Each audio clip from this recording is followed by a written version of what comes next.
bom estar aqui de volta. Última vez a gente estava conversando sobre a história do Brasil, né? Hoje sobre filosofia. Colocamos aí uma teoriazinha, o básico, na página 70 e 71 e os nossos exercícios a partir da página 72. Então, a gente vai conversar hoje sobre filosofia e faço um convite àqueles que ainda não conhecem, tá? O meu canal no YouTube chama-se Filosofia é Fácil. Eu fiz então, até agora tem já 6 aulas, né? Vai desde ali o surgimento do mito até a filosofia helenística. Nessas 6 aulas, são aulas de 5, 6 minutos, para não ficar uma aula muito longa e você ver aquilo que é fundamental, beleza? Então, todos convidados então para dar uma olhadinha, deixe lá o seu like, curta, tá? Faça perguntas, estamos lá exatamente para ajudar vocês, tá bom?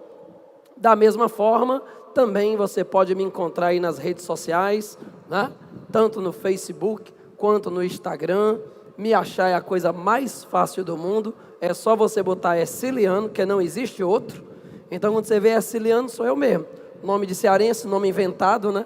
Então, o nome do meu irmão era Emiliano, aí meu pai tirou um M e botou um C, pronto, aí o meu nome ficou Erciliano. Então, é fácil de você encontrar nas redes sociais, tá bom? Pai, vamos começar. A gente começa falando sobre a filosofia clássica.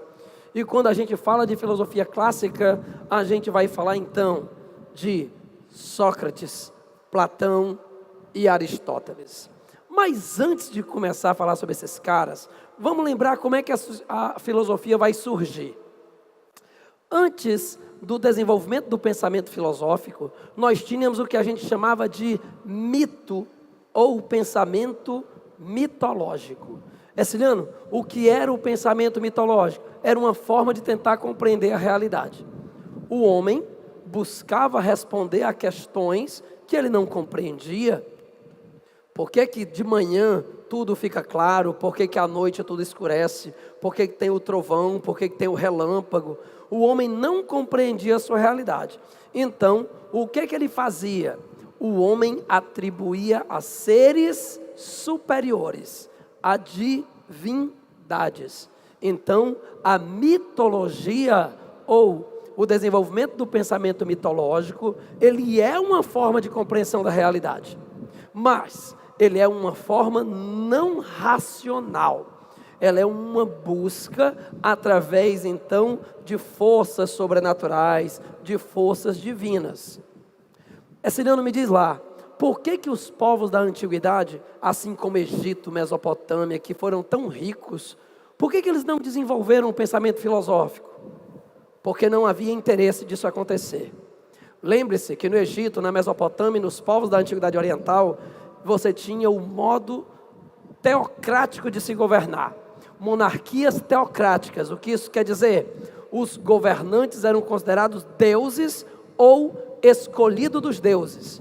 Ora, se o faraó era um deus, se o patesi era considerado um representante dos deuses, para eles era melhor que a explicação das coisas fosse lógica, racional ou mitológica? Mitológica. Eu tinha que fortalecer cada vez mais a questão do pensamento mitológico, porque o próprio pensamento mitológico justifica meu poder. Ninguém vai questionar o meu poder porque eu sou Deus, ou ninguém vai questionar o meu poder porque eu sou escolhido pelos deuses. Porém, quando nós chegamos no mundo grego, a gente tem a possibilidade da filosofia se desenvolver. As mudanças que ocorreram na estrutura política, econômica e social permitiram o desenvolvimento da filosofia. O mundo grego agora não vai ter mais os governos teocráticos, mas a partir de agora cidades-estados, onde essas cidades-estados que vão evoluir, dando origem a polis, eram caracterizadas pela participação dos cidadãos no dia a dia da sua cidade. Então era necessário desenvolver a capacidade das pessoas pensar, porque as pessoas iriam nas assembleias gerenciar os problemas da cidade. Então, a partir do mundo grego, nós temos uma possibilidade maior de se viabilizar o desenvolvimento filosófico. Aí os primeiros filósofos nós vamos chamar de pré-socráticos, que é um nome, na verdade, até um nome pejorativo, porque alguns desses filósofos viveram na época de Sócrates. Mas foi o nome que acabou se dando para os antigos filósofos da natureza. Eles defendiam que o início de tudo vinha de um elemento único. Esse elemento que eles chamavam de arquê. A-R-C-H-E, com acento agudo no E. Arquê. Então o arquê seria esse elemento que dá origem a tudo. Cada filósofo teve um pensamento diferente, né? Alguns vão dizer que o elemento formador é o fogo, outro vai dizer que é a água. Mas o importante é que se tinha essa primeira preocupação. Porém, a filosofia ela vai ser extremamente fortalecida a partir de Sócrates, Platão e Aristóteles. Por que, Aciliano? Porque eles vão começar a se preocupar sobre a origem do conhecimento. Opa! Agora não havia apenas uma preocupação de saber de onde tudo começou, mas como o homem pode compreender sua realidade. E aí, nós vamos ver o pensamento dos três primeiros para poder resolver as duas primeiras questões, tá bom? Vamos começar com Sócrates. O nosso amigo Sócrates, ele vai desenvolver uma estratégia para poder promover o desenvolvimento racional.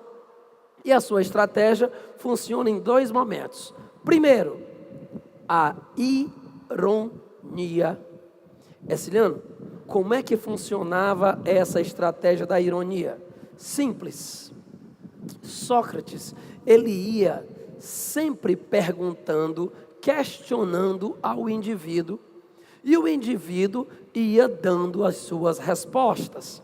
Porém, quanto mais o indivíduo respondia, mais Sócrates se aprofundava nas questões, até chegar o momento em que o indivíduo não tinha mais respostas. Esse momento é importantíssimo para Sócrates, para você e para qualquer indivíduo no universo. O primeiro passo para a gente aprender é a gente reconhecer a nossa ignorância. É o eu só sei que nada sei de Sócrates. O primeiro passo para você perder alguma coisa é você imaginar que já sabe tudo. Ah, isso aí eu já sei, vou ligar para isso aí não. É aí onde tu dança, porque a gente nunca sabe tudo, a gente está sempre aprendendo. Então, aí, a partir do momento em que Sócrates utilizava da estratégia da ironia para que o indivíduo percebesse que não tinha o conhecimento, aí vinha o segundo momento do seu pensamento, que seria a maiêutica. Ciliano, o que seria esse termo chamado maiêutica? Maiêutica, na verdade, seria o quê? Dar à luz as ideias, parir as ideias. De onde Sócrates tirou essa ideia? Sócrates tirou essa ideia da sua mãe. Sua mãe era parteira, ajudava as mulheres a dar à luz, então Sócrates vai ajudar os indivíduos a dar à luz ao conhecimento. Então, o primeiro passo para que eu possa perceber o conhecimento é descartar os meus pré-conceitos, aquilo que eu acho que eu já sei. Então eu tenho que colocar na minha mente que eu sempre tenho que buscar o conhecimento. E esse vai ser o caminho. O conhecimento nunca vai ser plenamente atingido. Agora, você vai adquirir cada vez mais uma carga de conhecimentos. Beleza? Então, se na nossa prova cair sobre Sócrates, não esqueça, ele usa o método da ironia e da maiêutica, que seja, em outras palavras, combater os preconceitos, é você perceber que nada sabe, para poder abrir espaço para o conhecimento que você vai acumular. Beleza? Já o nosso amigo Platão, ele já pensa diferente. Platão vai desenvolver a famosa teoria das ideias. Para Platão, as ideias já eram inatas. Tudo já pré-existia. A grande questão é que o homem, antes de nascer, a sua essência, a sua alma, vivia no mundo das ideias. E lá, ele conhecia tudo. Quando esse homem nascia, que a sua alma iria ser aprisionada ao seu corpo, nesse processo, ele esquecia tudo. E aí sim, a partir do momento que ele tivesse contato com as coisas, ele iria reconhecer. O processo, então, de aprendizagem para Platão é um processo de reconhecimento. Por exemplo, vocês estão sentados em uma cadeira. E por que isso é uma cadeira? Ciliano, porque eu aprendi desde menino que isso aqui é uma cadeira. Tá certo, mas toda cadeira tem que ser assim, tem? De plástico, branquinha, furadinha, tem que ser assim? Não. Pode ter uma cadeira de madeira, pode? Pode. Eu posso fazer, se eu quiser, uma cadeira de ferro?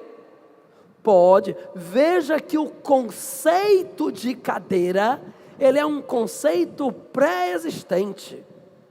O conceito de cadeira, ele já existe. A nossa realidade vai apenas nos fazer, quando a gente olha para uma cadeira dessa, a gente lembra do conceito de cadeira que existe. Mas se eu olhar para uma cadeira de madeira, eu lembro do conceito de cadeira. Se eu olho para uma cadeira de ferro, eu lembro do conceito de cadeira. O conceito de cadeira está dizendo se ela é de ferro, de madeira, de plástico, de água. Está dizendo? Tá não. Esse conceito é um conceito ideal, ou seja, ele só existe no mundo das ideias. Opa! Então, para Platão, existem dois mundos. Nós temos o mundo físico, que nós reconhecemos através dos sentidos. Então, eu estou vendo que isso aqui é um ventilador, porque eu estou vendo. O vento está quase me derrubando. Ainda bem que eu botei o celular no bolso para poder fazer peso. Então, dessa forma, eu estou vendo que ali é um ventilador. Eu estou vendo que isso aqui é uma cadeira. O que me faz perceber? Os meus sentidos. Mas os meus sentidos só estão me ajudando a perceber. Como é que eu sei que isso é uma cadeira? Como é que eu sei que isso é um ventilador? Porque existe um conceito de cadeira, existe um conceito de ventilador. E esse conceito está onde? No plano além da física, no plano metafísico, que é o plano das ideias. Opa!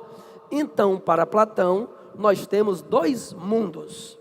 Nós temos o mundo físico, que é o mundo dos sentidos. Não bate a foto agora não, que ainda vai aparecer uma coisinha aqui. Quando estiver pronto, eu aviso, você pode bater a foto.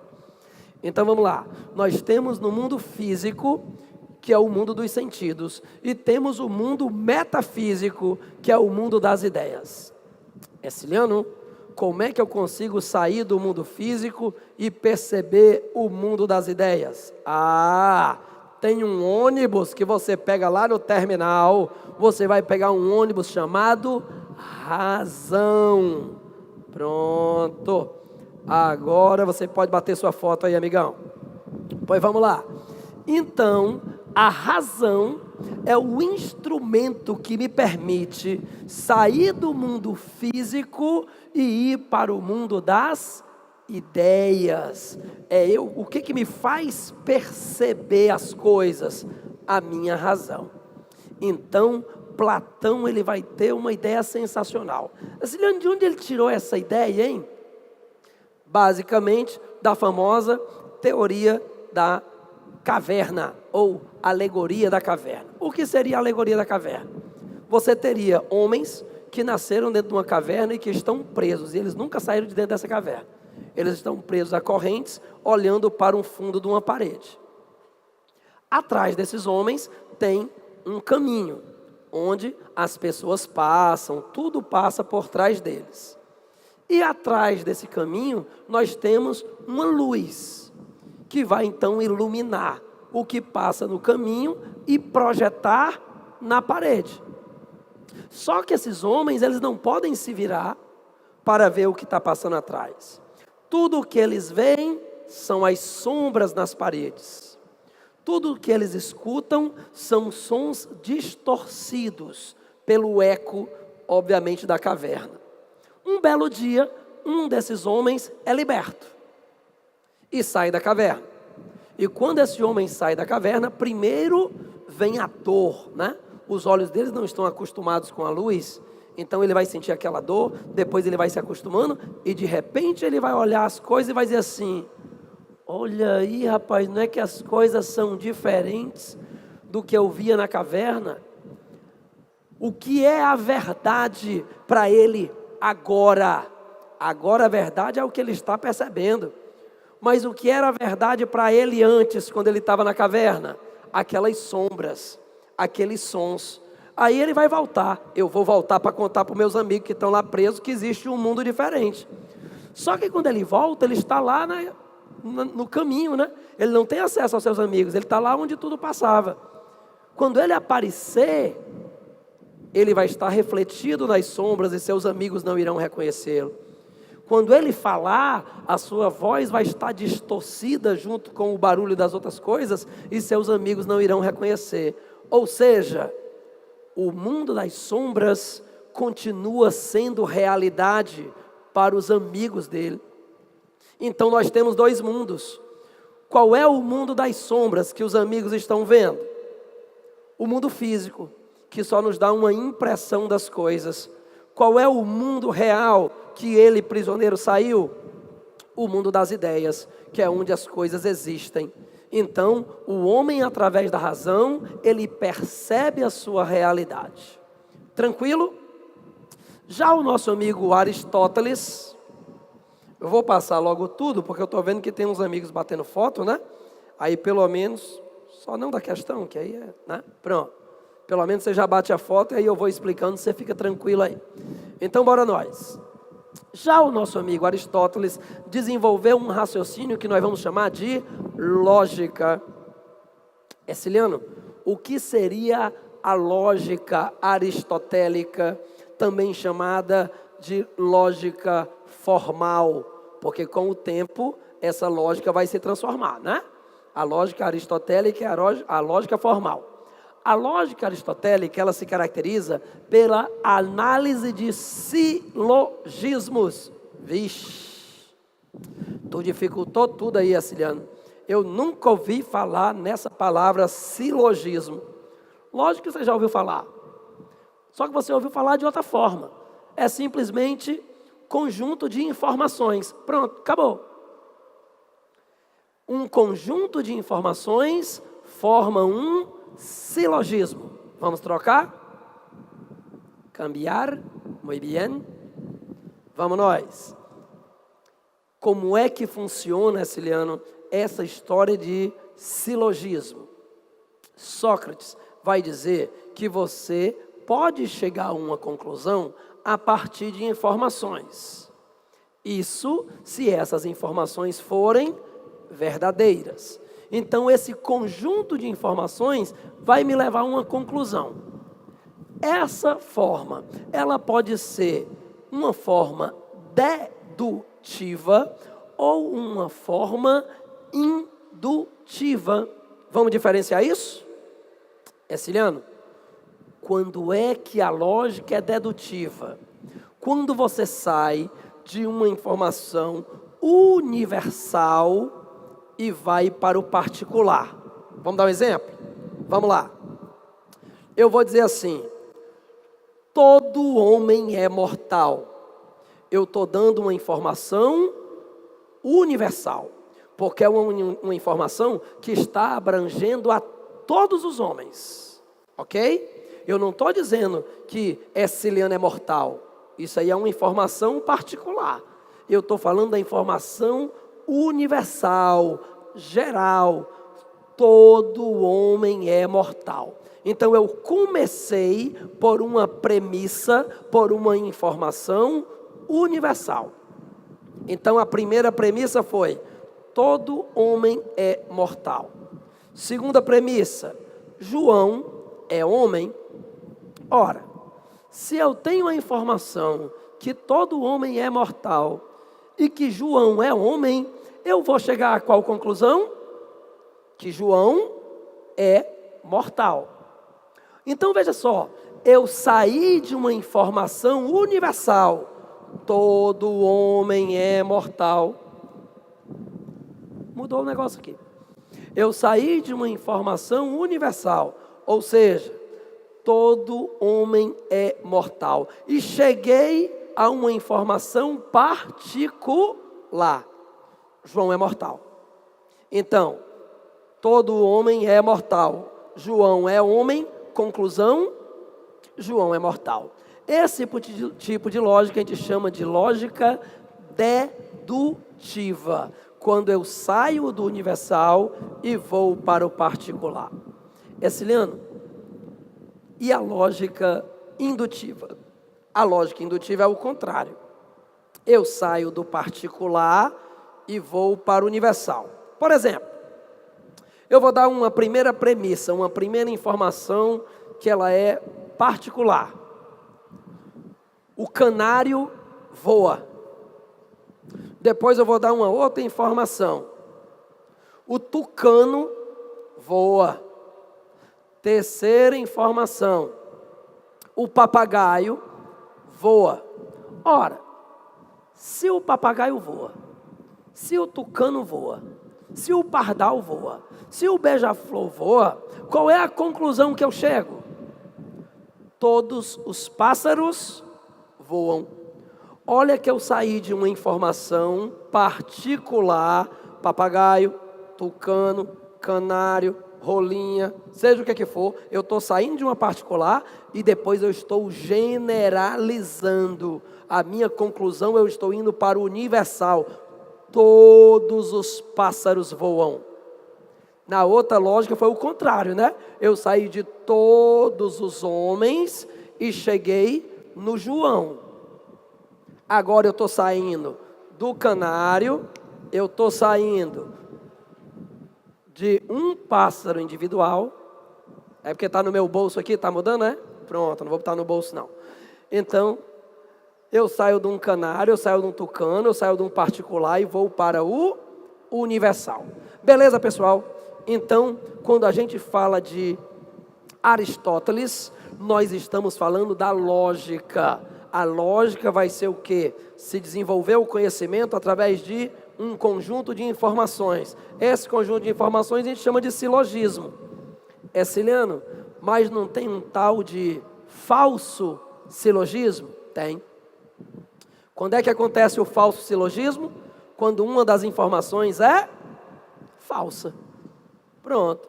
Então, a gente bota assim, ó: todo homem é bonito. José é homem. Eu vou concluir que José é bonito? Logicamente, a informação está perfeita ou não? Tá, mas a informação que eu dei é uma informação falsa. Né? Todo homem é bonito? Não sei, né? Dependendo do aspecto cultural que você estiver analisando, sim. Mas como a beleza não é algo definido, já pensou? Minha esposa olha para mim, minha mãe olha para mim e diz que eu sou bonita. Só elas mesmo. Né? Então veja, você pega, por exemplo, né? Tinha um jogador de futebol, como era o nome dele, rapaz? Paulo Isidoro, né? Que jogava, não sei que time era. As mulheres achavam aquele cara lindo, né? Que ele tinha assim um olho assim mais baixo que o outro e tal. Mas ele andava numa Ferrari e ele ficava bem bonito. Ajudava um pouquinho. Mas vamos lá. Então, mas como a beleza é algo subjetivo, a gente não pode dar uma informação dessa como precisa. Por exemplo, você pega, vamos pegar uma atriz famosa aqui, pronto, Juliana Paz, né? Que é uma atriz famosa que todo mundo conhece. Quem acha Juliana Paz bonita? Olha, tem um bocado de gente que acha. Quem acha que ela não é bonita? Ó, tem um bocado de gente que não acha. Vai dizer assim, ela com aquele oizão daquele tamanho é bonita? Não tem uma propaganda que ela mesma diz, né, de um programa de rádio, que ela diz assim, quando ela era criança, o apelido dela era Dantena, né? Mantena, que era do He-Man, que era um boneco que tinha um zoião bem grandão. Então, a beleza está nos olhos de quem vê. Beleza? Quando eu não posso dizer que todo homem é bonito e a partir daí formar então um raciocínio lógico, porque essa informação é uma informação falsa, então isso seria um falso silogismo. Pronto, agora nós vamos resolver as duas primeiras questões. Já está o gabarito aqui, né? Vamos só observar então. Primeira, pode-se viver sem ciência. Pode-se adotar crenças sem querer justificá-las racionalmente. Pode-se desprezar as evidências empíricas. No entanto, depois de Platão e Aristóteles, nenhum homem honesto pode ignorar que uma outra atitude intelectual foi experimentada, a de adotar crença com base em razões e evidências e questionar tudo o mais, a fim de descobrir seu sentido último. Platão e Aristóteles marcaram profundamente a formação do pensamento ocidental. No texto é ressaltado importante aspecto filosófico de ambos os autores. Em linhas gerais, refere-se a, olha o que vai dizer a letra E, compreensão de que a verdade deve ser justificada racionalmente. A verdade pode ser justificada sem ser de forma racional? Pode, mas esse é o pensamento mitológico, é o mito, tá? Ela pode ser justificada sem ser de forma racional, mas aí não é filosofia, aí é mito. O pensamento filosófico é a explicação racional das coisas. Segunda questão.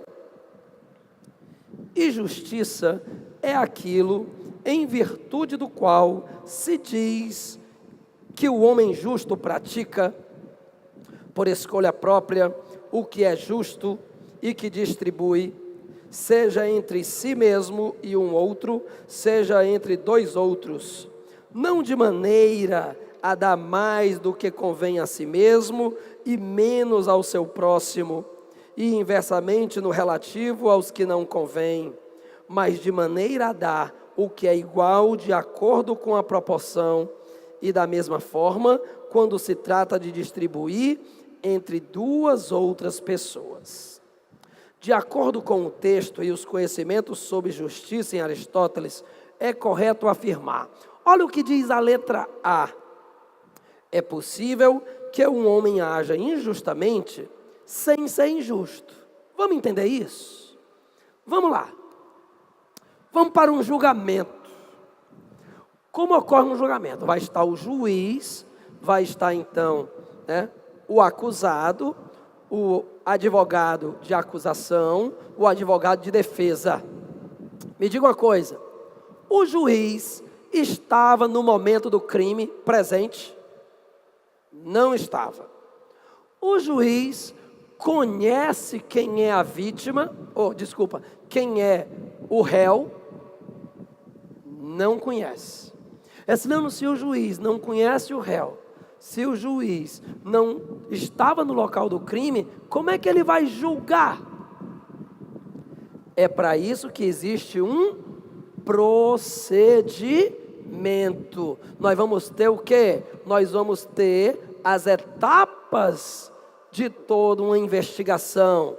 Então tem que fazer a investigação, laudo pericial, tem que fazer então interrogatório, as pessoas que viram ali o crime. Então, você vai ter uma série de informações. Como é que o juiz vai tirar a sua conclusão? Através das informações. Olha a lógica, a lógica aristotélica. De onde é que eu tiro o conhecimento? Das informações. Quanto mais informações eu tiver, melhor será a minha conclusão. A questão é, tem uma prova, um vídeo mostrando, tem 5 pessoas que viram o crime e que vão dar suas testemunhas. Você pegou então a munição que foi utilizada no crime, fez lá a parte da balística, a balística confirmou que aquela munição saiu daquela arma, ou seja, todas as provas levam a uma evidência de que aquela pessoa é culpada, de que quem está sendo acusado é culpado. O juiz vai facilmente condenar ou não? Vai ou não vai? Vai. Por quê? Porque ele tem uma série de informações que lhe dá condições de dizer, sem dúvida de dúvida, ele é culpado. Está aqui as filmagens, está aqui as pessoas que falaram, está aqui a perícia, está aqui o exame de balística. Todas as formas apontam para o acusado. Pronto, não tem erro. Mas espera aí. E se não tiver uma filmagem? E se a perícia tiver erro? Se a perícia tiver sido feita de forma inadequada? Se as testemunhas não estiverem seguras no seu depoimento? Assim, eu acho que eu vi, mas eu não tenho certeza se foi ele mesmo não. Mas era muito parecido com ele. Era da altura dele, era da cor da pele dele, mas eu não tenho certeza que foi ele não. Me diga uma coisa, o juiz vai ter condições de julgar o criminoso, sim ou não? Ele vai dizer que o criminoso é o quê? Inocente. Porque dentro de um princípio jurídico, a presunção da inocência, in dubis pro réu, na dúvida, em favor do réu. É Ciliano, mas o cara, ele cometeu crime, só não teve prova para dizer que foi ele. Esse juiz está sendo injusto, ele está libertando um criminoso, mas ele não tem como aplicar a lei, ele não tem como aplicar a justiça. Por quê? Porque as provas não foram suficientes para condenar. Então veja que eu posso agir injustamente, mesmo sendo justo. Porque o que a justiça manda eu fazer? Na dúvida, a favor do acusado. O cara matou e foi liberto, por causa da dúvida. Então, aqui, como diz Aristóteles, você pode agir injustamente sem ser injusto. Você está sendo justo porque você está seguindo o que a lei manda fazer. Mas você está libertando uma pessoa que é culpada. Beleza, pessoal? Então, a gente fecha as nossas duas primeiras questões. A primeira letra E de Ciliano, porque não existe nenhuma palavra que melhor simbolize essa letra. E a letra A de amor, que nada melhor do que o amor. Nothing gonna change my love for you. Oh, Raja. Lembrei da minha esposa agora. Aí sim. Vamos então para as próximas questões. Vamos falar sobre filosofia medieval. Aí filosofia medieval são as questões 3 e 4. Vamos primeiro falar da teoria, depois a gente bate um papo sobre essas questões, tá bom? Ciliano, como é que eu posso compreender o pensamento medieval? Simples, pessoal. Filosofia só é a compreensão da sua realidade, nada mais do que isso. Ou seja, você só pode compreender aquilo que você vive.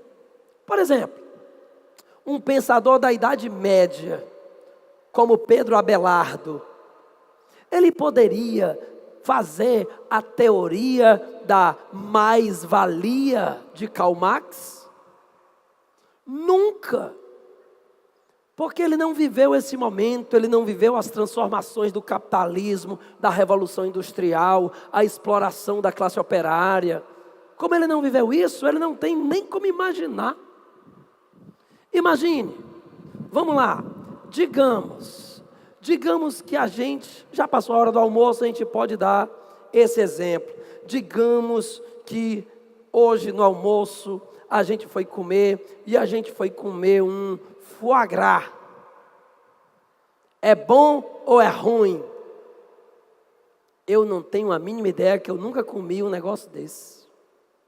Como é que eu posso dar minha opinião se é bom ou se é ruim, se eu nunca comi? Eu sei que pega lá, parece que é o fígado, né, do ganso, aí enche bem muito, e depois faz a comida a partir disso.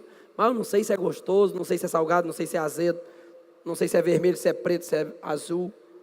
Eu só posso falar do que eu conheço. Agora, se você perguntar, Ciliano, assim, um franguinho assado com baião, diabo, uma tapioca, um pé de moleque, uma buchada, uma rabada, isso a gente pode falar.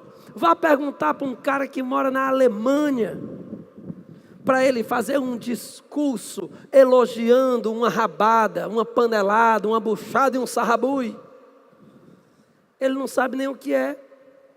A mesma coisa, se a gente for querer falar de um chucrute, eu lá sei que porqueira é aquela, eu sei que é feito de repolho, mas o resto, nunca comi.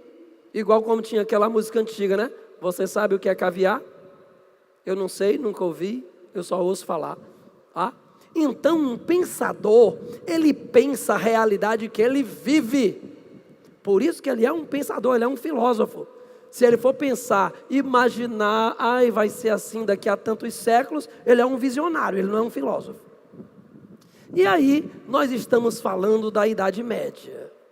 E da Idade Média, meu amigo Márcio Miquiles, que eu gosto muito, já esteve aqui várias vezes e já falou para vocês sobre o mundo medieval.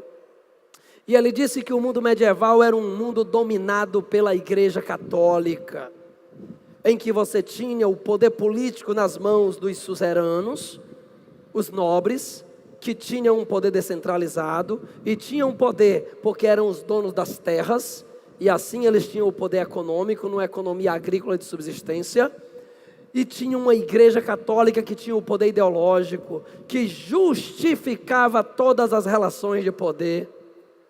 Então, todo o pensamento medieval, ele vai estar concentrado nas mãos da Igreja Católica. Ciliano, e se eu ousar discordar da Igreja Católica, aí você vai ser considerado um herege. E para a igreja poder salvar a sua alma, você vai ser, obviamente, condenado pelos tribunais do Santo Ofício, a Santa Inquisição, onde o fogo da fogueira vai purificar a sua alma. Não tem como salvar seu corpo, mas a sua alma tem como purificar. Purifica no fogo da fogueira da Santa Inquisição. Então já deu para ver que todo o pensamento medieval vai estar concentrado nas mãos da Igreja Católica.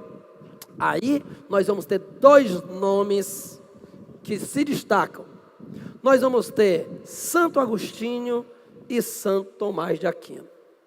Eles que vivem em momentos bem diferentes. Santo Agostinho é da época da Alta Idade Média, é o comecinho da Idade Média. Santo Tomás de Aquino vai ser da Baixa Idade Média, já no final da Idade Média. Lembre-se que a Idade Média durou 1000 anos. Pense, começou no século V, com a queda do Império Romano do Ocidente, acabou no século XV, com a tomada de Constantinopla e a queda do Império Romano do Oriente. Então foram 1000 anos de Idade Média, muita coisa mudou no meio do caminho. Então, começando com Santo Agostinho é do começo da Idade Média, quando a Igreja Católica está ainda se consolidando. Então, a sua escola filosófica, chamada de patrística, e patrística vem de pater, ou padre, que quer dizer pai. Então, patrística vem de pater, vem de padre, vem de pai. Eles seriam os pais da Igreja Católica, aqueles que vão servir de fundamentação para o pensamento católico. Ciliano, peraí, se eles são a base do pensamento católico, então eles vão ter que valorizar muito a fé, não é isso? Isso. Durante a Idade Média, as coisas eram explicadas pela fé. Por exemplo, vamos pegar a sociedade. A sociedade medieval era composta essencialmente por 3 estamentos. Você tinha a nobreza, também chamada de belatores, e eles tinham uma função, vem de bela, de bélico, batalha, luta, guerrear e administrar, proteger as terras, proteger o povo. Nós temos um segundo grupo, o clero, também chamado de oratores, vem de orar, rezar, agradecer a Deus. Eram aqueles responsáveis por ter o conhecimento e de ter contato com a esfera divina. E tinha um terceiro grupo, os servos, ou camponeses, ou simplesmente laboratores, que vem de labor, vem de trabalho, eram os responsáveis pela produção. Ciliano, isso é que eu não entendo. Como é que pode? Se a maioria da população era composta pelos servos, pelos camponeses, pelos miseráveis, que eram explorados, por que eles não se revoltavam? Porque a Igreja Católica justificava as relações sociais. A Igreja Católica dizia: Deus fez os homens diferentes. Foi Deus que escolheu. Então Deus escolheu uns para governar e guerrear, fez outros para rezar, fez outros para trabalhar. E que todos são importantes. Porque se esses não trabalharem, os que rezam e os que lutam não sobrevivem. Se esses não guerreiam, eles não garantem a segurança dos que trabalham e dos que rezam. Se esses não rezam, eles não garantem a proteção divina para os que trabalham e para os que lutam. Então todos eram importantes para que a sociedade medieval funcionasse. Então veja, a explicação que era dada para tudo era a fé. A fé era a explicação para tudo. E dessa forma, o nosso amigo Santo Agostinho, ele baseou o seu pensamento no pensamento de Platão. Olha como é muito parecido. Só que ele fez uma adaptação para o seu mundo. Eu não posso dizer que é a razão que faz o homem compreender a realidade. Não. Senão eu vou para a fogueira. Quem faz o homem perceber sua realidade é a fé. Olha lá. Platão tinha dois mundos, tinha ou não tinha? O mundo físico e o mundo metafísico. O mundo real e o mundo ideal. Aqui também tem dois mundos, olha aqui, ó. A cidade política, civitas política, e a cidade de Deus, a civita Dei. O que seria a cidade política? O mundo dos homens. O que seria a cidade de Deus?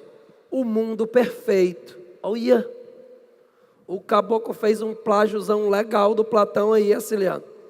Ele só fez mudar os nomes, ó.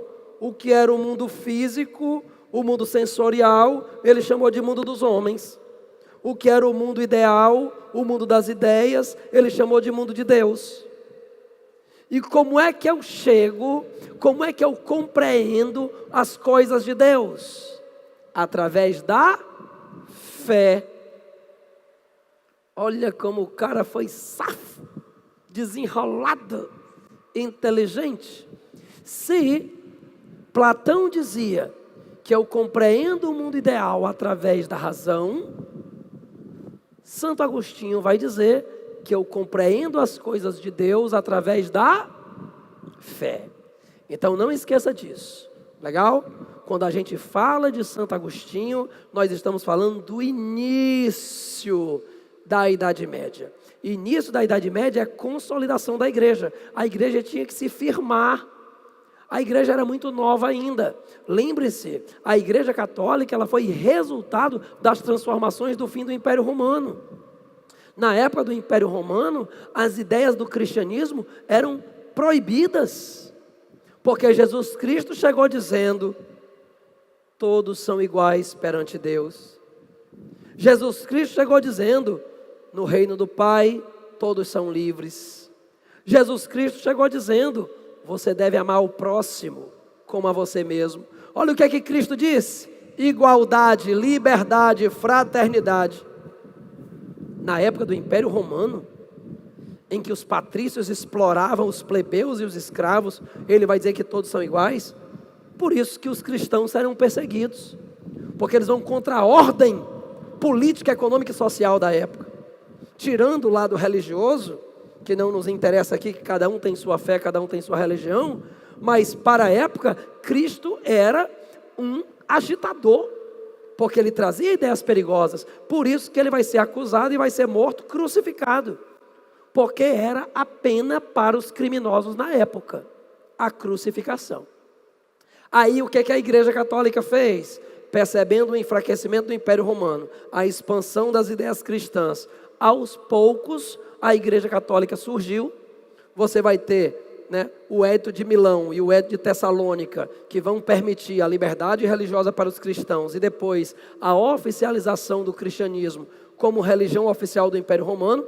E gradualmente, com a queda do Império Romano, a Igreja Católica permanece como unidade do mundo ocidental.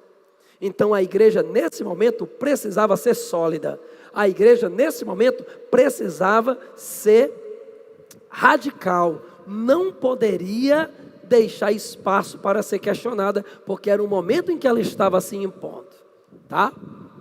Pois vamos lá, Herciliano, mas aí a coisa não mudou, não passou 1000 anos, Herciliano, as coisas não mudaram, a igreja vai mudar, a sociedade vai mudar, vai. Não é à toa que na Idade Moderna não vai ter a Reforma Protestante. Calvino, Lutero, esse povo todo, questionando a doutrina da Igreja Católica, a organização da Igreja Católica. Porém, ainda na Baixa Idade Média, nós já temos uma transformação significativa. O surgimento de uma nova classe social, a burguesia. A partir da Baixa Idade Média, você pega o surgimento dos burgos, que eram aqueles núcleos fortificados, o desenvolvimento das feiras comerciais, as rotas comerciais, onde isso faz crescer uma nova classe social, que são os comerciantes, que a gente vai chamar de burguesia. E essa burguesia vai precisar de novas regras para esse novo mundo. É por isso que a Baixa Idade Média foi marcada pela crise do feudalismo. E dentro da Igreja Católica também houve um questionamento. A partir da Baixa Idade Média, nós vamos ter na Igreja Católica a escolástica. O que defende, Herciliano? Essa escola filosófica que tem como principal representante aí o nosso amigo São Tomás de Aquino. Escolástica, o termo vem de escola. Nós vamos ter agora uma tentativa de conciliar fé e razão. Lembre-se, o mundo moderno, e eu vou já falar na próxima questão, a gente vai para a filosofia moderna, é o mundo racional. O mundo moderno é o mundo racional. Mas nós ainda estamos na transição, a gente ainda está na Baixa Idade Média. É lógico que essa razão não vai se impor assim, cheguei, pronto, eu que mando agora nessa bagaça. Não, gradualmente. Então, vamos tentar conciliar as coisas, percebendo que algumas coisas o homem nunca vai saber. É o que nós vamos chamar de tomismo. Tudo tem um início, e esse início é Deus. E as coisas de Deus só podem ser explicadas pela fé. Aí ou você tem fé, ou você não explica. Mas até hoje não é assim não. Porque você fica falando aqui, fica pensando, diz assim, Herciliano, eu vou te dizer, viu? Esses filósofos daquela época, os bichos eram tudo doidinhos, não tinham o que fazer não. Fica pensando nessas besteiras. Lembre-se. Por que a filosofia se desenvolveu na Grécia? Porque existia uma pequena parcela da população que não precisava trabalhar. Eles eram muito ricos e tinham centenas e milhares de escravos para trabalhar para eles. Então eles poderiam se dar ao prazer de não trabalhar. É o ócio, né? Eu vou só conhecer as coisas, buscar conhecer as coisas. Na Idade Média, eu também tenho essa condição. Eu sou do clero, eu preciso estar preocupado com a minha alimentação. Tem os camponeses, milhares de camponeses produzindo para a minha sobrevivência. Eu posso me dar o luxo de pensar. Hoje nós ainda temos algumas perguntas que a gente não tem resposta. A gente não tem tempo para pensar, não é não? Que a gente acorda de manhã, vai trabalhar, trabalha amanhã, trabalha de tarde, estuda de noite, chega, ainda vai dar uma estudada, depois vai dormir, acorda de manhã e é tudo corrido. E no sábado tem aula e tem simulado, e domingo também. Não é não? Que tempo é que a gente tem para ficar pensando as coisas que são importantes da vida? Nenhum, né? A gente só pensa em quê? Em sobreviver. O que é que um escravo pensava no mundo grego? Sobreviver. O que é que um camponês pensava no mundo medieval? Sobreviver. O que é que nós pensamos no nosso mundo de hoje? Sobreviver. A gente está pensando aqui, ó, eu estou tendo essa aula aqui, uma hora dessa, depois do almoço, ainda estou com o bucho cheio, ainda estou aqui cansado, morrendo de sono, mas eu me seguro que eu sou invocado, porque eu quero fazer uma boa faculdade, para eu ter uma melhor condição financeira, para poder eu ter uma vida melhor, não é não? A gente quer sobreviver, como diria a grande filósofa contemporânea dos anos 80, I will survive, né? Gloria Gaynor. First I was afraid, I was petrified. Já começou a dançar aí, por quê, meu filho? Não pode ouvir as primeiras notas dessa música que já foi dançando, né? Essa música é Vocês assistiram aquele filme? Será que ele é? Assistiram? Começa o filme, um ator vai receber o Oscar, aí ele vai estar, a cidade dele toda assistindo, aí diz assim, eu quero dedicar esse Oscar ao meu professor, ele é gay. Aí a cidade ninguém sabia, nem ele, nem o professor sabia que era gay, né? Aí o professor vai testar se é gay mesmo. Aí o primeiro teste que ele faz é botar essa música. Aí ele bota a música, se ele começar a dançar, ele tem chance de ser. Hã? Rafael só fresco, olha o tamanho de um homem desse. Olha a minha maguelice. Se um homem desse me dá um murro, eu me desmancho todinho. Ainda bem que eu estou protegido pela cátedra. Mas vamos lá então. Então vamos lá. O mundo de Santo Agostinho é diferente do mundo de Santo Tomás de Aquino, pessoal. Santo Tomás de Aquino pegou um mundo novo, um mundo de transformação, de um movimento chamado humanismo, que seria uma valorização do homem, uma valorização da razão. Mas, mesmo assim, não é possível o homem compreender tudo. A razão permite que o homem compreenda as coisas dos homens. A fé, apenas a fé, permite que o homem compreenda as coisas de Deus. Olha lá, quando tu morrer, o que acontece? Sei não, Ciliano. Se você tiver fé, como diria aquela música, para quem tem fé, a vida nunca tem fim. Não é não? Vai ter a vida eterna, vai para o céu ou para o inferno. Tudo isso são questões que a gente não tem resposta. E até hoje não temos, e talvez nunca teremos. Mas são questões importantíssimas para a nossa existência. Então, essas questões em que a razão não alcança, aí vem a fé. Aí você é um cara Ciliano, mas eu sou ateu, que eu sou invocado, que eu gosto é do Iron Maiden. Tu é ateu ou não? Tu é ateu ou não? É? Quando eu venho no carro, eu venho ouvindo música, e uma das músicas que eu venho ouvindo é Iron Maiden, e tem uma que diz assim, ó, 666, the number of the beast, né? Isso é o demônio nesse menino, só pode. Vamos fazer depois aqui uma reza pro bichinho. Bora lá. Mas tu não é o mesmo que disse que acreditava no diabo na outra vez que eu estava, que estava lá em cima, não, é? Tu é a mesma pessoa que estava lá por cima ali, que disse que acreditava no demônio, né? É outra pessoa, né? O demônio já tomou de conta de outro. Mas vamos para cá. Brincando. Só para a gente desopilar um pouquinho, que é muita informação, né? Muita informação na cabeça. Pessoal, então, para a gente não perder o raciocínio. Falou em filosofia medieval, 2 momentos. Patrística, pater. Os primeiros pais da igreja. Aí você chama Santo Agostinho.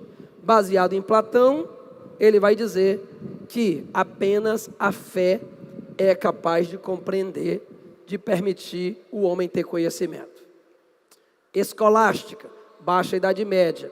Aí ele já se baseia em Aristóteles, que Aristóteles não é racional. Então a razão vai poder explicar muitas coisas. Porém, a fé auxilia a razão. E algumas coisas somente podem ser percebidas pela fé. Tá bom, pessoal? Pois vamos resolver então aqui a questão 3 e a questão 4. A 3 diz assim, ó. A grande contribuição de Tomás de Aquino para a vida intelectual foi a de valorizar a inteligência humana e sua capacidade de alcançar a verdade por meio da razão natural, inclusive a respeito de certas questões da religião. Discorrendo sobre a possibilidade de descobrir a verdade divina, ele diz que há duas modalidades de verdade acerca de Deus. A primeira refere-se a verdades da revelação que a razão humana não consegue alcançar.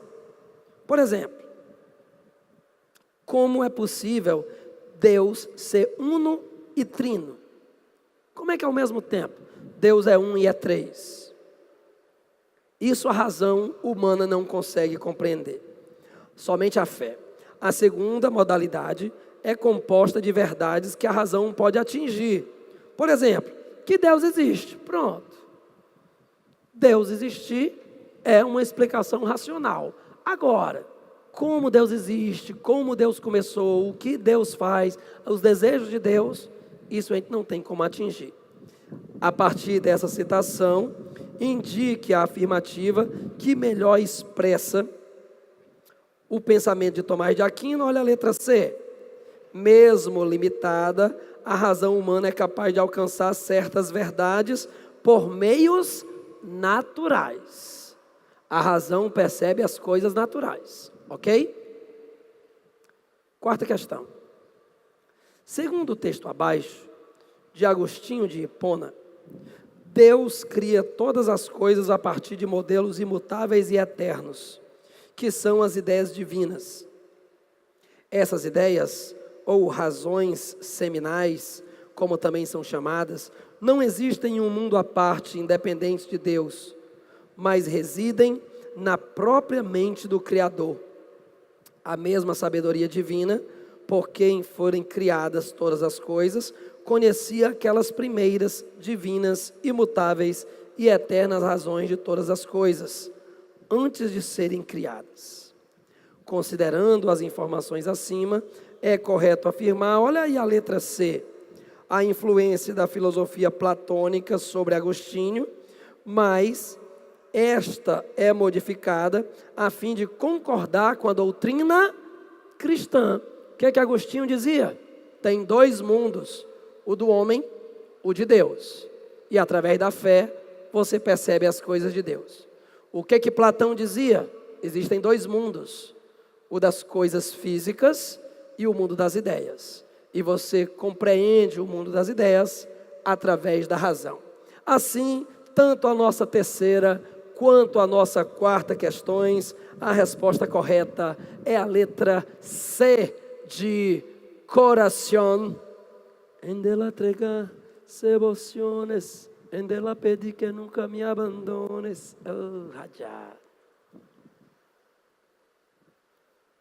Muito bem. Vamos agora para a filosofia moderna e filosofia contemporânea. Vamos começar com a filosofia moderna. Pessoal, quando a gente fala da filosofia moderna, a gente tem que perceber que o mundo moderno mudou. O mundo moderno não é mais o mundo dos senhores feudais. Eles ainda existem, a nobreza ainda existe, mas agora tem um rei que centralizou o poder em suas mãos, com a formação das monarquias nacionais, também chamadas de estados nacionais modernos. Essas monarquias modernas centralizaram o poder político na mão do rei. E esse rei vai ter o apoio econômico da burguesia, não só da burguesia, mas também da nobreza que possui as terras. Dependendo do país, se é uma economia agrícola, as terras continuam sendo importantes. Mas ao mesmo tempo eu tenho uma base ideológica. E a base ideológica era a igreja, e ela vai continuar sendo. O problema é que o mundo moderno, a igreja foi questionada. Teve Lutero, teve Calvino, teve Henrique VIII, que acabaram promovendo uma cisão dentro da igreja. Ciliano, quer dizer que agora não é só a igreja católica, a calvinista, a anglicana, a luterana que serão a base de ideologia? Não. Nós temos um outro recurso que serve de base ideológica. O conhecimento na mão dos humanistas. O movimento humanista que valorizou o homem, que valorizou a razão, a partir do Renascimento, e que também se valoriza, que se favorece com a Reforma, e posteriormente o Iluminismo, vão valorizar a ciência, vai valorizar a razão. E nessa época agora, nós vamos justificar as coisas através agora de teorias racionais. E uma das coisas que a filosofia vai se preocupar no mundo moderno é como justificar o novo Estado. Porque o Estado medieval era um mundo descentralizado. Mas agora houve uma centralização e muito pelo contrário, agora o poder do rei é absoluto. O rei tem poderes absolutos. Você pega, por exemplo, na França, Luís XIV, e ele dizia, l'État c'est moi, o Estado sou eu. Ele era considerado o rei sol. Ele era tão importante para a França como o sol era importante para a humanidade. Como justificar, Ciliano, o poder desses governantes? É aí onde a teoria do Estado entra. Lógico que no mundo moderno também vai ter teoria do conhecimento. René Descartes, Bacon, Hume, né? É a parte da teoria do conhecimento, pegando o empirismo, pegando o racionalismo, essa história toda. Mas eu trouxe uma questão para a gente falar sobre a teoria do Estado. Como se justifica esse novo Estado? Através de teorias. 1, 2, 3. Vamos botar logo tudo para quem bate a foto, né? Pronto, quem bate a foto já pode bater agora. A primeira teoria que a gente vai defender é a teoria do direito divino dos reis. Uma teoria defendida na França por 2 bispos, Jean Bodin, Jacques Bossuet. Jean Bodin e Jacques Bossuet, que eram cardeais, eles vão justificar o poder do rei. Como Ciliano? Eles vão dizer que o poder do rei é dado por Deus. Teoria do direito divino dos reis. Os reis têm poder porque Deus lhe concedeu. Se o meu poder foi dado por Deus, quem vai ter coragem de me questionar? Ninguém.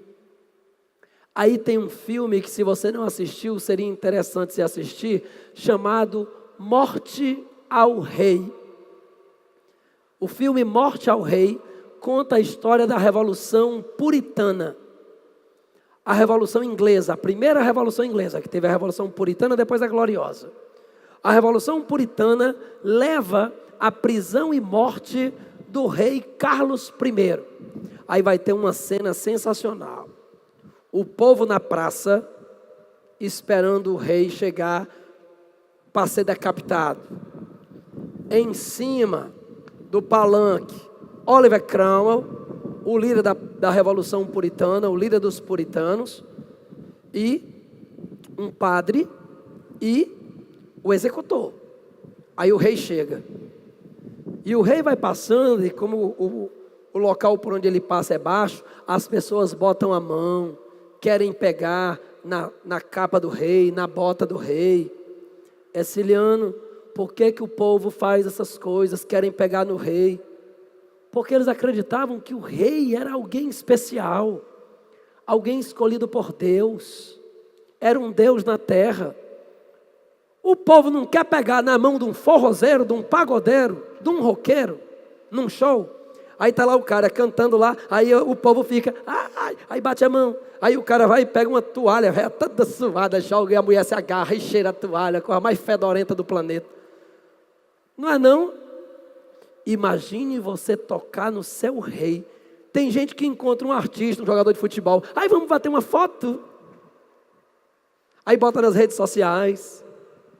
Grande merda. Ah, não. Aquela pessoa comum como qualquer outra. Que trabalha. E o trabalho dele é tão importante quanto o seu. O seu trabalho é tão importante quanto o dele. Agora, nós não nos valorizamos, né?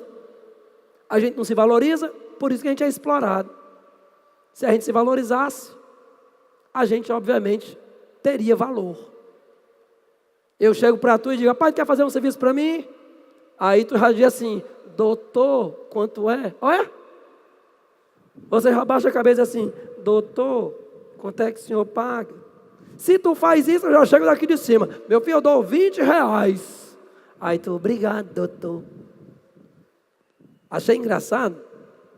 Estava no carro com os 2 amigos que a gente estava viajando, né, para outra cidade, né, Sobral, que hoje eu vou para lá, hoje à noite, né, que amanhã eu tenho aula por lá em Sobral, no colégio de lá. E aí, então, a gente parou no trânsito, o rapaz foi limpar lá as coisinhas, né? A gente baixou, então, para dar um dinheirinho para o rapaz. Aí, quando a gente baixou, o rapaz, pai, pelo menos eu estou feliz que o Ceará ganhou. Olha, hoje eu não sei quanto é que foi hoje, não. Estou dizendo que foi no outro dia. Aí eu fico imaginando, né? O cara está vivendo no meio da rua, passando fome. Ele está feliz porque o Ceará ganhou. Desculpem o termo, grande bosta. Está morto de feliz. É igual o povo que quando perde de 7-1, pega a bandeira do Brasil e queima. E rasga. Ô patriota de merda é você. Que isso é patriota por causa de um jogo de futebol, de uma empresa que ganha bilhões e que tem lá 22 pessoas ou mais, né, na comissão toda dá mais gente, mas jogadores são 22, milionários que vão numa Copa só valorizar o passo dele e você fica chorando porque perdeu. Ele é que tem que chorar. O Neymar que tem que estar chorando porque perdeu o valor dele. As camisas do Mbappé vendem mais do que a dele agora, depois que ele ficou famoso por cair nessa Copa. Não você. Você tem que trabalhar e ir atrás da sua vida. Porque como diria meu avô, a vida é dura para quem é mole. Bote a faca nos dentes e vá para cima, rapaz. Ficar esperando cair do céu, que os outros resolvam as coisas. Cair do céu só o poder, ó, do rei, que é Deus que dá. Ó, coisa linda. Mas como o povo era ignorante naquela época, o povo acreditava. Ciliano, mas só essa teoria era suficiente para explicar o poder do rei para todo mundo? Para todo mundo não, porque o mundo moderno agora também é um mundo racional. Existem pessoas que não vão engolir essa não. Que história é essa? Contra outra, que o poder vem de Deus, eu não aceito isso não. Dê uma explicação lógica. Aí vem o nosso amigo Thomas Hobbes. E Thomas Hobbes vai defender o contrato social.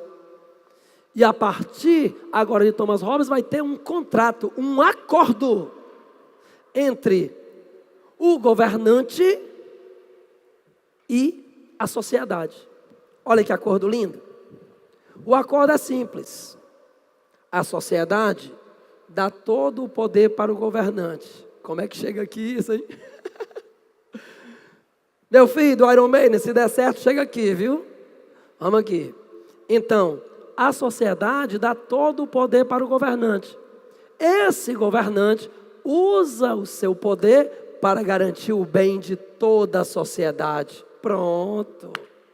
Aí é o contrato social. Então o poder do rei não vem de Deus, vem da própria sociedade. E tem um terceiro pensador legal, um menino simpático chamado Nicolau Maquiavel, que ele vai defender não a questão de onde vem o poder. Ele não se preocupa sobre a origem do poder, mas sobre a importância do poder. E vamos ser sinceros, hein? Maquiavel é mal interpretado. Todo mundo acha que Maquiavel é um homem mau, não é não? Quando você chega, aí você vai conversar com a sua mãe, aí diz assim, minha mãe, eu conheci uma menina hoje, essa menina ela é maquiavélica. Aí a sua mãe, minha filha, se afaste dessa mulher, pelo amor de Deus. Porque tem uma ideia de achar que uma pessoa maquiavélica é uma pessoa perversa. É uma pessoa que maquina as coisas, que trama, que puxa, né, o teu tapete para tu cair. Não tem nada a ver. Ó. Essa ligação entre Maquiavel e o que é mal é um pensamento posterior, lá no iluminismo. Porque o pensamento iluminista vai combater o poder absoluto dos reis. Então eles tinham que desmerecer o pensamento de Maquiavel.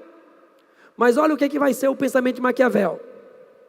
O rei não tem que garantir o bem-estar do povo, né?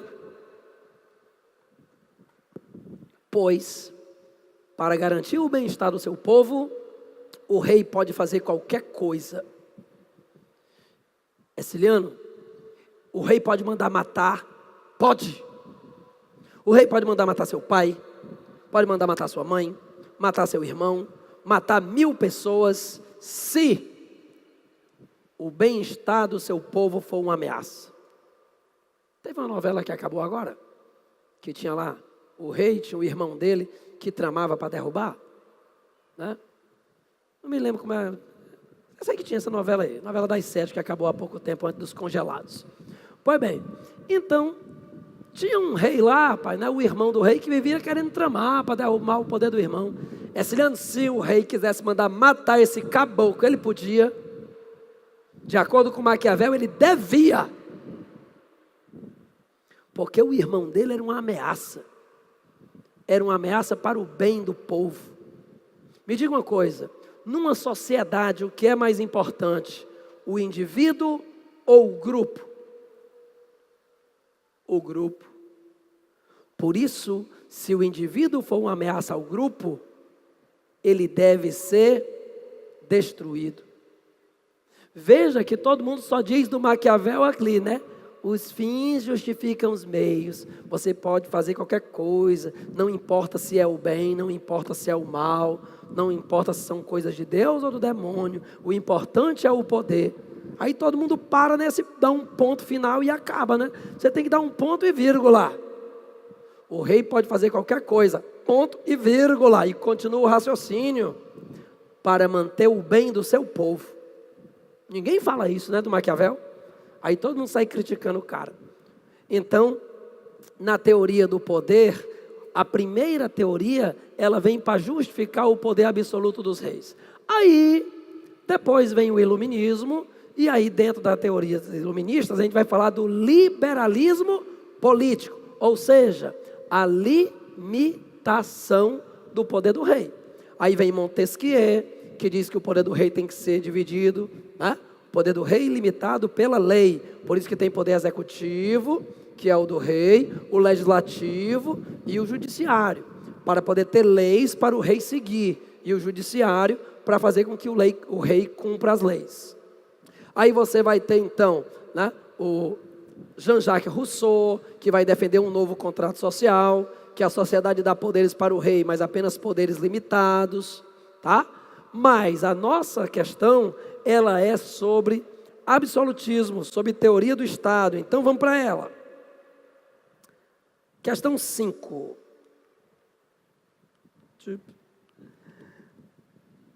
O texto abaixo, de John Locke, revela algumas características, uma determinada corrente de pensamento. Se o homem no estado de natureza é tão livre, conforme dizemos, se é senhor absoluto de sua própria pessoa e posses, igual ao maior e a ninguém sujeito, por que abrirá ele mão dessa liberdade? Por que abandonará o seu império e sujeitar-se-á ao domínio e controle de qualquer outro poder?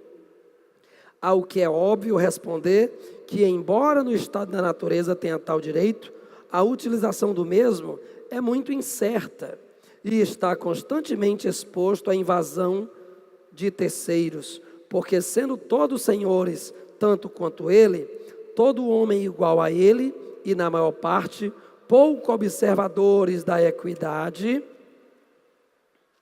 e da justiça, o proveito da propriedade que possui nesse estado é muito inseguro e muito arriscado.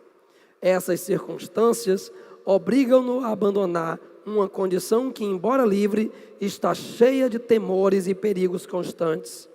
E não é sem razão quem procura de boa vontade juntar-se em sociedade com outros, estão já unidos, ou pretendem unir-se para a mútua conservação da vida, da liberdade, dos bens, a que chamamos de propriedade. O ponto de vista político, podemos considerar o texto como uma tentativa de justificar, olha o que diz aí a letra D, a origem do governo como uma proteção à vida, aos bens e aos direitos. Ou seja, nós todos somos livres. Mas por que a gente precisa ter um governo, um Estado para nos regular? Porque nós não somos suficientes, responsáveis para a gente fazer o que precisa fazer. Algumas pessoas não têm consciência da sua importância e com isso acabam fazendo coisas que prejudicam os outros. Nós estamos vivendo hoje, do meu ponto de vista, o melhor momento da história da democracia brasileira. Alguns dizem e estão desiludidos e dizem que esse é o pior momento. Eu digo o contrário. Eu digo que é o melhor. Até mesmo porque, vamos ver a nossa democracia. Desde a independência até a proclamação da República, não tinha democracia coisa nenhuma, porque era uma monarquia, o voto era censitário, praticamente 2% da população apenas participava do cenário nacional. Aí veio a proclamação da República, e o que a República Velha trouxe? Passou de 2% da população para 5%. Por quê? Mulheres não votavam, analfabetos não votavam, membros de ordem religiosa não votavam, militares de baixo posto não votavam. Digamos que 5% da população votava, mas naquela época o voto era aberto.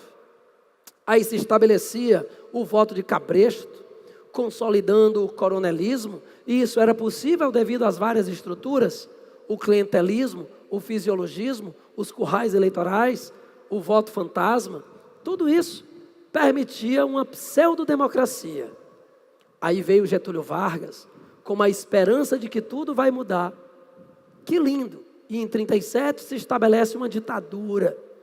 Ele fez o Congresso Nacional, derruba os governos locais, estabelece interventores, fecha os partidos políticos, e aí a gente entra em um período de ditadura que vai durar 8 anos, de 1937 a 1945, que a gente chama de Estado Novo. Mas aí veio o fim da guerra, e com o fim da guerra, a pressão dos Estados Unidos sobre Getúlio Vargas, e Getúlio Vargas abre da luta e a democracia volta. Aí pela primeira vez a gente teve uma esperança de democracia, cara, que ainda era muito limitada. Tá certo que as mulheres votavam, foi uma conquista desde 1934 com Getúlio Vargas. Mas vamos ser sinceros, 90% das mulheres continuavam sem votar, porque os analfabetos continuavam sem votar. E as mulheres, em sua grande maioria, eram analfabetas. Então eram pouquíssimas as que votavam. Aí nós tivemos um momento agitado, né? Dutra, Vargas, aí Vargas morre, uma tentativa de golpe em Juscelino, o golpe não acontece, Juscelino assume, aí vem Jânio Quadros, ele renuncia com menos de um ano, vem João Goulart, aí vem a Revolução Gloriosa de 64, ou o golpe civil-militar de 64, você chame como você quiser. As duas visões são corretas. Quem é dono da verdade? Para os militares, foi a Revolução Gloriosa de 64, em nome da ordem para combater a ameaça comunista. Para outros, foi o golpe civil-militar, que acabou com o legítimo governo de João Goulart. O certo é que nós passamos de 64 a 85, também num regime democrático muito limitado. Ninguém votava para presidente, para governador, por causa do ato institucional número 1 e o ato institucional número 3, né? Os governos biônicos, os prefeitos das capitais, das grandes cidades a gente não votava. A gente só votava para o legislativo, né? Vereador, deputado estadual, federal e senador. Só para isso que a gente votava. E depois ainda vem o pacote de abril que cria o senador biônico. Dos 3 senadores, a gente só vota em 2, um é indicado. Mas aí tudo bem, aí veio o fim da ditadura. Veio o fim do governo dos generais e veio a democracia. Sarney, já que o Tancredo morreu, nem assumiu, Sarney, Collor, Itamar, Fernando Henrique de novo, Lula de novo, Dilma de novo, Michel Temer. Cara, e hoje nós temos um momento maravilhoso. Pronto. Falei no momento maravilhoso, ele apareceu. Olha, se sentindo, sabe que eu disse momento maravilhoso. Bora nós. Menino bom. Muito bem. Só tiro brincadeira com ela não tiro não, que a minha esposa é muito ciumenta, aí não dá certo não, né? Ela vem bater aqui, quem é essa loura do teu lado? Eu fico bem longe quando ela está ali. Porque você sabe que lá em casa quem manda em tudo sou eu. Minha mulher só manda numa besteirinha de nada que é em mim. Mas no resto eu mando tudo. Tenha moral, rapá. Mas voltando, olha que momento maravilhoso hoje, hein? Meu amigo ali, ó, tirou até o óculos que ficou suado. Tu sofre assim também, é, filho? É a mulher que manda, disfarce, não, coçou a cabeça, tirou o óculos. Muito bem. O cara já ficou assim, ó, puta merda, eu sou do mesmo jeito. Mas esse é o sentido, é a felicidade. Essa é a receita da felicidade, né? Aceite, rapaz, o que sua mulher fala, ela tem toda a razão. Pronto, que aí você não vai brigar nunca, porque mesmo você disser que ela não tem razão e ela não tiver, ela vai dizer que tem razão até você aceitar. Então diga logo, não, para que essas besteiras. Mas olha que momento maravilhoso hoje. Hoje nós temos nas eleições alguns candidatos que defendem inclusive a volta dos militares ao poder, de um governo militar. E nós temos ao mesmo tempo o filho de João Goulart candidato à presidência. O filho do presidente que foi derrubado pelo golpe civil militar. Olha que coisa linda, cara. Hoje nós temos ao mesmo tempo João Goulart, filho. Pois bem, fica fácil saber que ele é filho de João Goulart. A partir de agora, depois vão pesquisar, negada, né? Tem 13 candidatos para vocês olharem aí, para escolher então, que está chegando, outubro está chegando, né? Para você escolher o nosso candidato. Aí depois você está reclamando, né? Eu nem queria que esse aí fosse o presidente, e foi ele, eu nem votei nele. O que você fez para impedir que ele chegasse? Ciliano, eu não gosto de nenhum. Então escolha o que você acha menos ruim, porque senão o que você acha pior vai chegar no poder. Não é não? Pois vamos em frente. Hoje nós temos candidatos, vamos pegar um tema polêmico, aborto, liberação da maconha, e nós temos candidatos que são totalmente a favor, e nós temos candidatos que são totalmente contra. E é aí onde está a beleza da democracia, pessoal. Já pensou o quão ruim seria se o candidato não pudesse se candidatar por causa do pensamento dele? Eu sou a favor da ditadura, pois você não pode se candidatar não. Que democracia é essa? Em que a pessoa não tem o direito de defender o seu ponto de vista. Agora o que nós precisamos aprender, porque nós estamos engatinhando, estamos até ficando em pé, já levamos até algumas quedas no processo democrático, né? Nós estamos aprendendo a democracia. Depois a gente vai correr, por enquanto a gente está andando. A gente tem que respeitar o ponto de vista do outro. Eu posso discordar do pensamento dele, mas eu tenho que respeitar o pensamento dele. Ele pode ser totalmente contrário do meu pensamento, mas ele tem que respeitar o meu pensamento. Isso é a democracia. É por isso que a gente lutou tanto tempo para poder escolher os nossos representantes. E tem gente que faz assim, ó, eu não vou nem votar, né? Homem passou a vida toda lutando para tu ter esse direito, para tu perder a chance de escolher o teu representante. Esse ano, se eu escolher um cara e ele não fizer o que ele prometeu, daqui a 4 anos, ele se candidata de novo. E ao invés de você dar o voto para ele, você dá um cotoco para ele. Você dá uma banana para ele. Você nunca mais vota nele e ainda fala mal dele para os outros. É assim que funciona o regime democrático. A gente só vai mudar o nosso país no dia que nós mudarmos. Dizer que vai mudar um presidente, um governador, um prefeito, vai mudar a nossa vida, muda alguma coisa. Mas a nossa vida vai mudar no dia que nós mudarmos. Que nós mudarmos nossas atitudes. Que a gente fizer a nossa parte. Beleza? Pois então vamos lá. A nossa quinta questão vai ser a letra D de doidinho. Como eu estava falando de responsabilidade, que você é responsável pelo seu próprio destino, aí a gente traz para um cara legal, Jean-Paul Sartre. Esse bicho aqui só me seguindo. Bora lá. Jean-Paul Sartre vai defender uma corrente de pensamento chamada de existencialismo. Opa! Olha que coisa legal. Legal e dolorido ao mesmo tempo. Porque o pensamento do Jean-Paul Sartre, ao mesmo tempo que ele é libertador, ele nos maltrata. Por que ele nos maltrata, Ciliano? Porque nós somos acostumados a ser protegidos. Quando você é pequenininho, está aprendendo a andar, aí você corre, cai no chão, aí sua mãe lhe pega, seu pai lhe pega, bota no braço, limpa ali, foi nada não. Papai dá um beijinho, pronto, você se sente protegido. Ciliano, mas algumas coisas na vida, nossos pais não podem nos proteger. Aí quem vai te proteger? Deus. Não? Aí você chega para o seu pai e diz assim, benção pai. Aí seu pai diz o quê?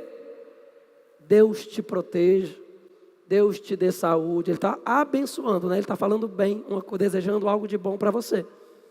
Então, existem algumas coisas que nós somos protegidos por Deus. Aí o que Jean-Paul Sartre vai dizer? Rapaz, toda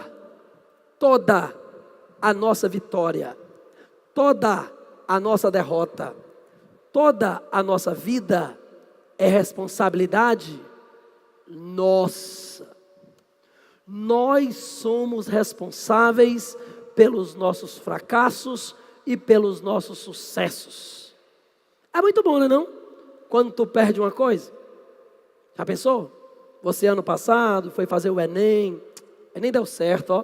Aí uma pessoa diz assim, não, foi porque Deus quis, né? Não era a hora. Deus sabe o que faz. Você se conforta, não se conforta não?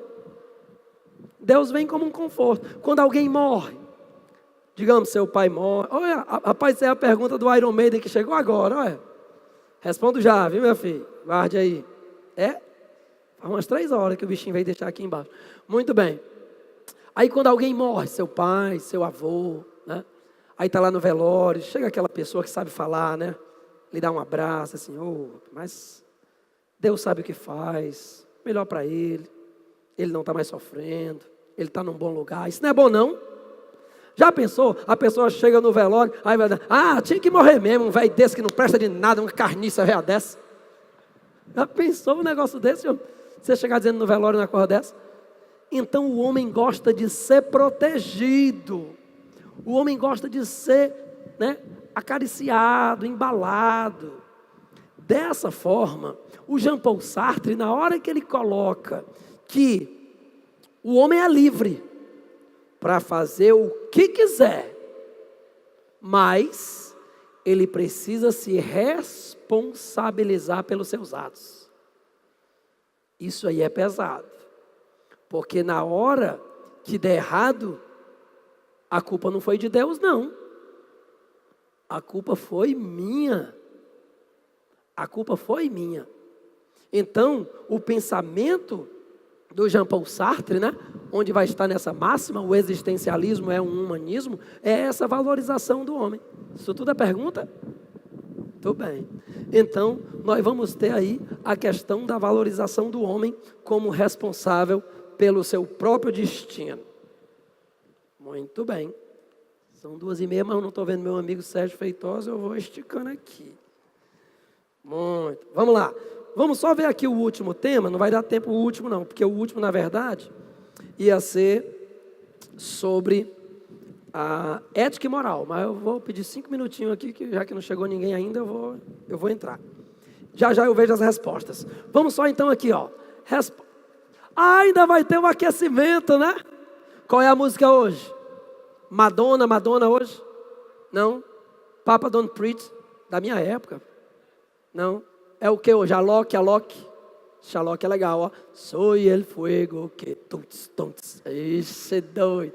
Aí sim. Eu me lembro quando eu fui pro meu filho, ó, pra esse show do Alok. Pensa no negócio animado. Daí maior valor. Porque meu filho tem 15 anos, ele queria ir, lógico que eu vou levar meu filho, né?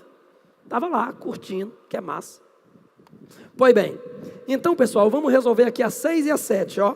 Que são as duas do Sartre. 6. Direto para a pergunta aqui, ó.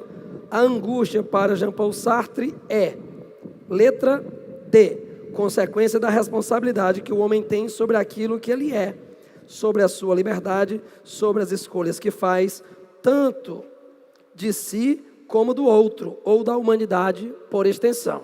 Ou seja, a angústia, ela é resultado da responsabilidade, tá? Se tu é responsável por tudo que tu faz, tenha cuidado com o que você faz, principalmente com o seu dedo na campanha eleitoral. Senão vai ser igual aquela música das frenéticas dos anos 80. Mas o que mais me dói, você escolheu errado o seu super-herói.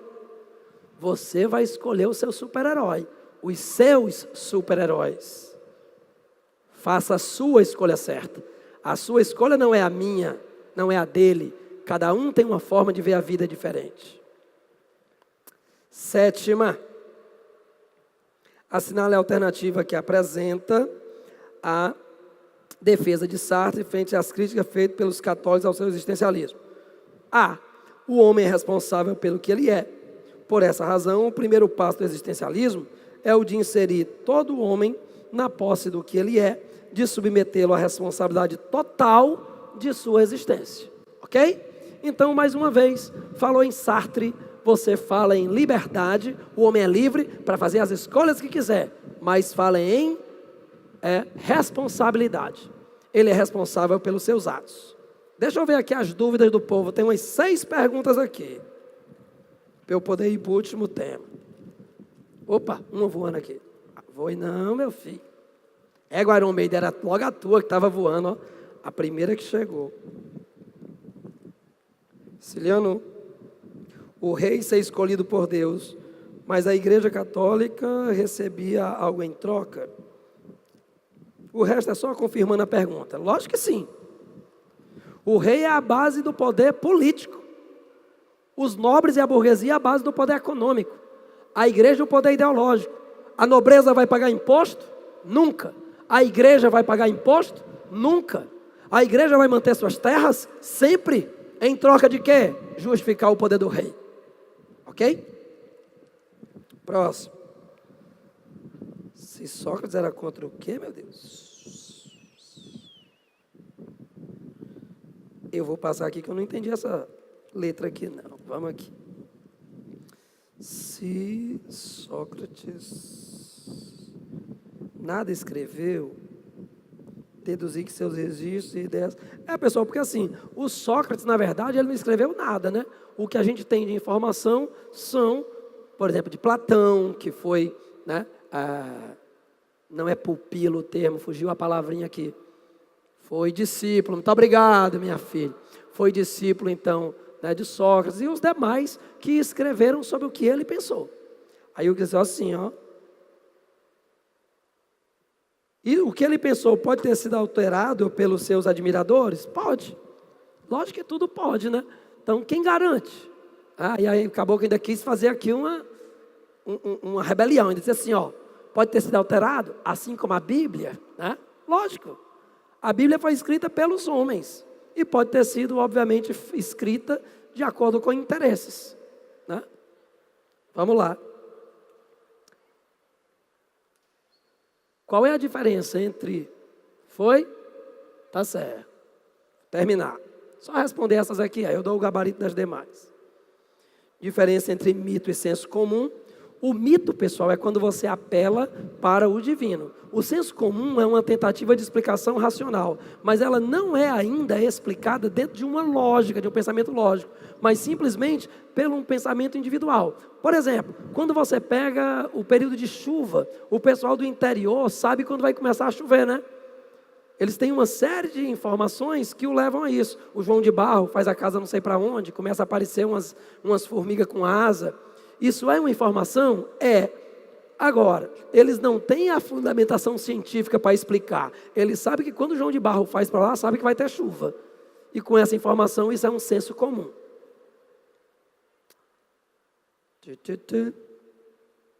Diferenciar a de teocracia da teoria do Estado, das duas que justificam como sendo... Não, aqui, amigo, o amigo pediu para diferenciar lá na teoria do Estado, a teoria do direito divino, justificando o poder como sendo dado por Deus. Os dois defendem a mesma coisa, tá? Tanto o Bodin como o Bossuet, os dois defendem que o poder do rei vem de Deus. Serginho, rapaz, a gente trabalha no mesmo canto, mas a gente não se vê não, né? Esse ano está complicado. Prazer estar lhe vendo, meu filho. Vamos aqui. Já já, meu grande amigo Serginho Feitosa, dando um show aí para vocês de história. Eita. Como é?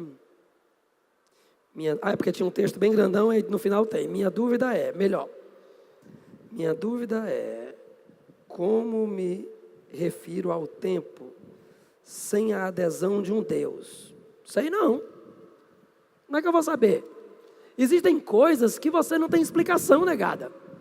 Você chega assim, Ciliano, mas tudo foi criado lá no Big Bang. Todo mundo já provou isso, teve o Big Bang, a grande explosão. Aí eu te pergunto, e antes do Big Bang?